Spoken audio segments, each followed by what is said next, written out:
Assalamualaikum warahmatullahi wabarakatuh. Salam sejahtera bagi kita semua. Terima kasih untuk kalian yang sudah mengklik video ini. Sebelum masuk ke videonya, alangkah lebih baiknya jangan lupa like, komen, dan subscribe untuk mendukung channel ini ya. Pada video kali ini, kami akan membahas mengenai ancaman vonis mati untuk terduga pelaku korupsi anggaran akademik. Perkenalkan, kami merupakan mahasiswi dari Fakultas Ilmu Komunikasi di Bina Sarana Informatika. Sebelum masuk ke videonya, perkenalkan nama saya Salma Nurahayu dengan NIM 4190329 sebagai moderator, dan ada dua rekan saya yang lainnya, yaitu Perkenalkan, nama saya Sela Suwardi dengan NIM 44190163 sebagai tim pro. Dan perkenalkan, nama saya Ratu Sanggabianika dengan NIM 441900296 sebagai tim kontra. Adapun latar belakang diadakannya forum diskusi ini adalah untuk membahas hal yang terjadi mengenai ancaman vonis mati untuk terduga pelaku korupsi anggaran akademik atau kita sebut juga dengan bansos. Pandemi virus corona atau kita sebut juga dengan COVID-19 tidak hanya melanda Indonesia saja, tetapi juga seluruh mancanegara di dunia. Dalam kondisi yang terjadi saat ini, pasti banyak sekali dampak yang terjadi baik di berbagai sektor, salah satunya yaitu sektor ekonomi. Adapun Presiden Joko Widodo telah menetapkan masa pandemi COVID-19 sebagai bencana nasional non-alam melalui penerbitan Kepres nomor 12 tahun 2020. Oleh karena itu, pemerintah Indonesia memberi bantuan sosial atau bansos kepada seluruh masyarakat kecil yang terkena dampak tersebut untuk meringankan beban serta menerapkan pelaksanaan pencegahan COVID-19. Akan tetapi, hal tersebut tidak dapat berjalan dengan lancar terkait dengan kasus dugaan korupsi pengadaan bantuan sosial atau bansos. Kementerian Sosial yaitu Bapak Juliari Peter Batubara dan sejumlah pihak yang menjadi penerima suap menjadi tersangka. Perkara ini berawal dari pengadaan bansos, penanganan COVID-19 berupa paket sembako di Kemensos Republik Indonesia tahun 2020 dengan nilai sekitar 5,9 triliun. Adapun total kontrak sebanyak 272 kontrak dan dilaksanakannya yaitu 2 periode.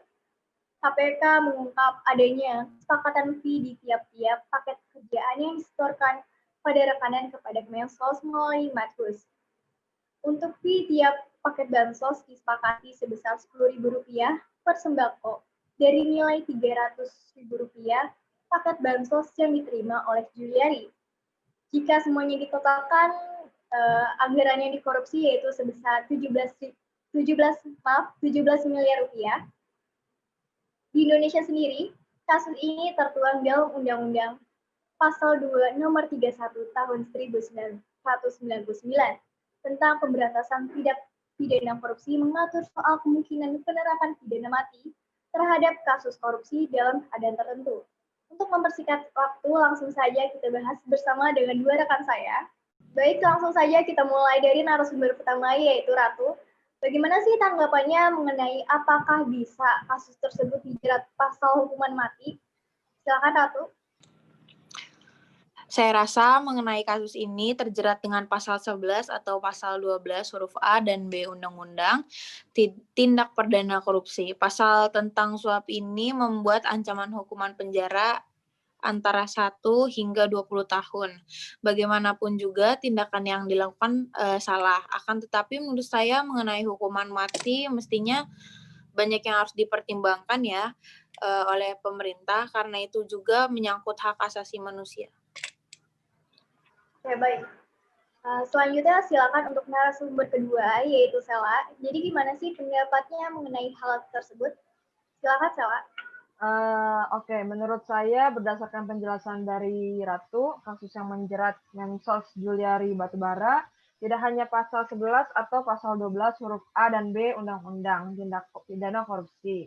Namun, dalam keadaan bencana seperti saat COVID-19 ini, maka ancaman hukuman mati yang diberlakukan berdasarkan UU yang berlaku pasal 2 ayat 2 Undang-Undang Nomor 20 Tahun 2001 tentang pemberantasan tindak pidana korupsi berbunyi, Dalam hal tindak pidana korupsi sebagaimana dimaksud dalam ayat 1 dilakukan dalam keadaan tertentu, pidana mati dapat dijatuhkan. Aturannya, setiap orang yang dalam keadaan tertentu memperkaya diri sendiri atau orang lain sehingga merugikan keuangan negara dapat dijatuhi pidana mati. Perkara ini memenuhi klausul adanya kerugian negara dan juga di samping itu dilakukan dalam kondisi bahaya, bencana alam, nasional atau krisis ekonomi. Sekarang kan sedang pandemik ya, jadi yang dirugikan itu bukan hanya negara dalam konteks struktur, tapi masyarakat juga. Baik, jadi bagaimana menurut kalian mengapa belum adanya koruptor dana bencana yang ditindak hukuman vonis mati? Dan kenapa vonis hukuman mati tersebut ditentang? Silakan untuk Ratu untuk menjawab pertanyaan lebih dulu. Baik, saya rasa mengenai hal tersebut mungkin karena nilai kerugian kasus-kasus sebelumnya kecil dan cangkupannya bencana lokal, jadi sepanjang 2004 hingga 2018 setidaknya telah terjadi 11 kasus dana bantuan bencana. Tak satu pun pelaku dijatuhi hukuman mati. Jadi terkait tsunami Aceh di tahun 2004, misalnya Sekjen Kementerian Luar Negeri, kala itu Sutnan Poh-Ningrat dihukum penjara 2 tahun 6 bulan. Jadi Bapak Sutnan divonis merugikan negara hingga 11 miliar karena menyelewengkan dana peralatan tsunami. Jadi konvensi internasional yang membahas tanggapan darurat itu rekonstruksi dan mitigasi bencana. Sementara pada bencana gempa dan tsunami Nias tahun 2005, Binahri Benediktus BAH yang kala itu menjadi bupati divonis bersalah. Korupsinya merugikan negara sekitar 3,7 miliar. Menurut saya, tindakan pidana sudah cukup untuk membuat efek jera bagi pelaku.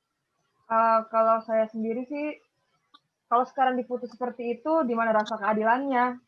Kita hidup berdasarkan negara, berdasarkan hukum. Jadi bagaimanapun juga hal tersebut seharusnya sudah sesuai berdasarkan undang-undang UU Pasal 2 Ayat 2. Kasus tersebut juga tidak hanya merugikan negara, tetapi juga masyarakat.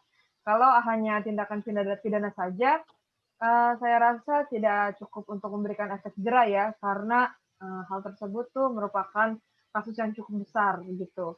Jadi hukuman mati pada kasus bansos COVID-19 sebenarnya seharusnya ya harus segera ditangani dan ditindaklanjuti dengan tegas gitu.